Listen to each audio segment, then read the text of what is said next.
Congress BJP या company के जो लोग हैं, फिर इन्होंने अंदर अंदर आपस में मिलकर वे पर्दे के पीछे से खासकर दलित समाज में से बिकाऊ व स्वार्थी किस्म के लोगों के जरिए अब इन्होंने अनेकों पार्टियां बनवा दी सन 2007 के बाद से, जिनको चलाने व चुनाव लड़ाने आदि पर पूरा धन इन्हीं पार्टियों का लगता है। तभी ये पार्टियां कई कई दर्जन गाड़ियों को साथ में लेकर चलती हैं और अब तो ये हेलीकॉप्टर व प्लेन से चुनावी दौरा भी करते हैं। ऐसी लोगों में ये आम चर्चा है। पार्टियां अपने राजनीतिक लाभ के लिए उनके हिसाब से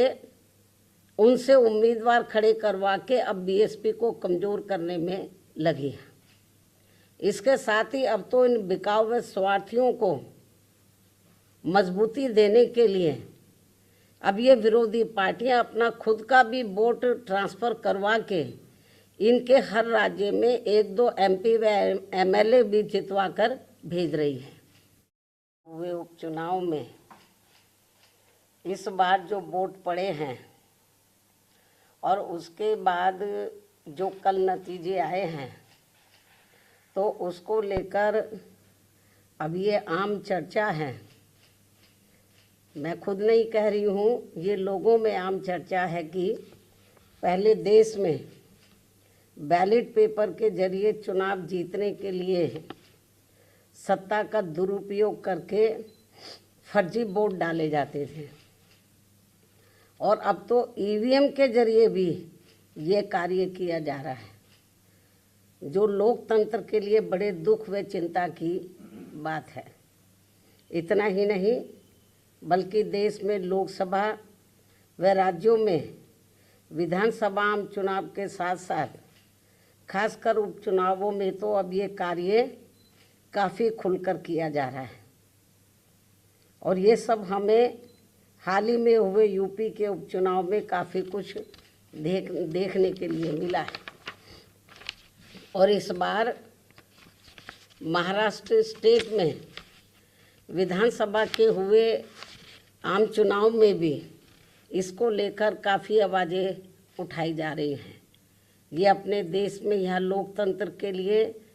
बहुत बड़ी खतरे की घंटी भी है। ऐसी स्थिति में अब हमारी पार्टी ने ये फैसला लिया है कि जब तक देश में फर्जी वोटों को डालने से रोकने के लिए देश के चुनाव आयोग द्वारा कोई सख्त कदम नहीं उठाए जाते हैं, तो तब तक हमारी पार्टी देश में खासकर अब कोई भी उपचुनाव नहीं लड़ेगी। मैं उपचुनाव की बात कर रही हूँ, बाई इलेक्शन की। तो तब तक हमारी पार्टी देश में खासकर अब कोई भी उपचुनाव नहीं लड़ेगी। जबकि आम चुनाव में जब जनरल इलेक्शन होते हैं, जबकि आम चुनाव में इस मामले में थोड़ा बचाव जरूर हो जाता है, क्योंकि इनका अर्थात सरकारी मशीनरी का सत्ता परिवर्तन के डर की वजह से जब जनरल इलेक्शन होता है, जो पार्टी पावर में होती है, जरूरी नहीं है कि वो पार्टी पावर में फिर से लौट के आ जाए, दूसरी पार्टी भी आ सकती है। तो फिर वो जो सरकारी मशीनरी है वो थोड़ा घबराती है। जबकि आम चुनाव में इस मामले में थोड़ा बचाव जरूर हो जाता है, क्योंकि इनका अर्थात सरकारी मशीनरी का सत्ता परिवर्तन के डर की वजह से आम चुनाव में इनका जनता पर कोई ज़्यादा दबाव या डर आदि नहीं होता है, जिसे खास ध्यान में रखकर हमारी पार्टी देश में लोकसभा व राज्यों में विधानसभा के आम चुनाव तथा स्थानीय निकायों के भी चुनाव पूरी तैयारी व दमदारी के साथ लड़ेगी। इसके साथ ही यहाँ मैं ये भी कहना चाहती हूँ कि यूपी में सन 2007 में बीएसपी की अकेले ही पूर्ण बहुमत की सरकार बनने के बाद से कांग्रेस, बीजेपी व इनके समर्थक सभी जातिवादी पार्टियां ये सोचकर काफ़ी घबराने लगी थी कि यदि बीएसपी केंद्र की सत्ता में आ गई तो फिर बाबा साहब डॉक्टर भीमराव अंबेडकर का व इनके अनुयायी रहे मान्यवर श्री कांशीराम जी का भी हर मामले में अधूरा रहा सपना जरूर साकार हो जाएगा, जिसे रोकने के लिए फिर इन्होंने अंदर अंदर आपस में मिलकर, ये जो जातिवादी पार्टियां हैं, कांग्रेस, बीजेपी और कंपनी के जो लोग हैं, फिर इन्होंने अंदर अंदर आपस में मिलकर वे पर्दे के पीछे से खासकर दलित समाज में से बिकाऊ व स्वार्थी किस्म के लोगों के जरिए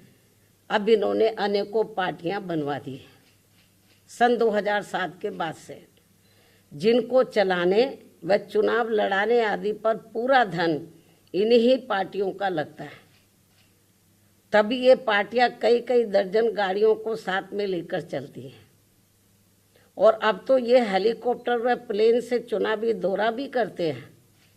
ऐसी लोगों में ये आम चर्चा है, जबकि हमारी पार्टी बीएसपी इसके लिए पार्टी के लोगों से बीएसपी सदस्यता आदि के जरिए अपना खर्चा खुद उठाती है। यहाँ ये भी गंभीरता से सोचने की बात है। और इतना ही नहीं, बल्कि फिर ये विरोधी पार्टियाँ अपने राजनीतिक लाभ के लिए उनके हिसाब से उनसे उम्मीदवार खड़े करवा के अब बीएसपी को कमज़ोर करने में लगी है। इसके साथ ही अब तो इन बिकाऊ व स्वार्थियों को मजबूती देने के लिए अब ये विरोधी पार्टियां अपना खुद का भी वोट ट्रांसफ़र करवा के इनके हर राज्य में 1-2 एमपी व एमएलए भी जितवा कर भेज रही है। इसलिए ऐसे सभी बिकाऊ व स्वार्थियों की पार्टियों को अब अपने भोले भाले दलितों, आदिवासियों, अन्य पिछड़े वर्गों व अक़लियतों को भी अपना एक भी वोट देकर खराब नहीं करना है। ये सब हमें अभी हाल ही में हरियाणा, महाराष्ट्र, झारखंड के हुए विधानसभा आम चुनाव के साथ साथ यहाँ उत्तर प्रदेश में भी 9 विधानसभा की सीटों पर हुए उपचुनाव में काफ़ी कुछ देखने के लिए मिला है। ऐसे में अब इन सभी वर्गों के लोगों को इन्हें जाति, बरादरी, रिश्ते नातों, यार दोस्तों आदि के भी चक्कर में न पड़कर अपना वोट ऐसी किसी भी पार्टी को नहीं देना है, बल्कि अपनी एकमात्र हितैषी पार्टी बीएसपी को ही अपना वोट देना है, जिसकी नीतियों व कार्यशैली को इन्होंने यूपी में, यानी कि जो वीकर सेक्शन के लोग हैं, इन्होंने यूपी में बीएसपी के, वैसे तो सर समाज के लोगों ने आजमाया है, इन्होंने यूपी में बीएसपी के नेतृत्व में 4 बार बनी सरकार में भी काफ़ी कुछ आजमाया है। इसके साथ साथ इन सभी वर्गों के लोग अब पुनः सत्ता में आने के लिए विरोधी पार्टियों की इन सभी साजिशों से हमेशा सावधान रहना है और आपस में भाईचारा पैदा करके अपनी पार्टी बीएसपी को हर मामले में ज़रूर मजबूत बनाना है तथा इनकी इन सभी साजिशों से ये लोग हमेशा सावधान भी रहें। वर्तमान में समय की यही मांग है और सर्वजन हिताय व सर्वजन सुखाय के लिए इसकी ये खास ज़रूरत भी है। और अब मैं विरोधियों की इन सभी साजिशों के बीच अपनी पार्टी के लोगों ने अपने उम्मीदवारों को यहाँ उत्तर प्रदेश में, महाराष्ट्र में, झारखंड में और ख़ासकर उत्तर प्रदेश में जो 9 विधानसभा की सीटों पर बाई इलेक्शन हुए, तो इन सभी सीटों पर अपनी पार्टी के लोगों ने अपने पार्टी के उम्मीदवारों को जिताने के लिए जो पूरे जी जान से कोशिश की है, तो उनका मैं पूरे तय दिल से आभार प्रकट करते हुए अब मैं अपनी बात यहीं समाप्त करूं। लेकिन इससे पहले मैं यूपी सरकार को ये भी कहना चाहूँगी, कल यूपी में उपचुनाव को लेकर आए अप्रत्याशित नतीजों के बाद से खासकर संभल जिला सहित पूरे मुरादाबाद मंडल में काफ़ी तनाव की स्थिति व्याप्त थी कल से ही। ऐसे में शासन व प्रशासन को संभल में मस्जिद व मंदिर विवाद को लेकर सर्वे कराने का कार्य आगे बढ़ाना चाहिए था। जो तो ये ज़्यादा बेहतर होता। लेकिन ऐसा ना करके जो आज वहाँ सर्वे के दौरान जो कुछ भी बवाल हुआ है, हिंसा हुई है, तो उसके लिए यूपी का शासन व प्रशासन पूरी तरह से जिम्मेवार है। ये अति निंदनीय है। ये जो भी कुछ उधर हो रहा है ये अति निंदनीय है, जबकि ये काम दोनों पक्षों को साथ में लेकर शांतिमय ढंग से किया जाना चाहिए था, जो नहीं किया जा रहा है। ऐसे में अब मैं खासकर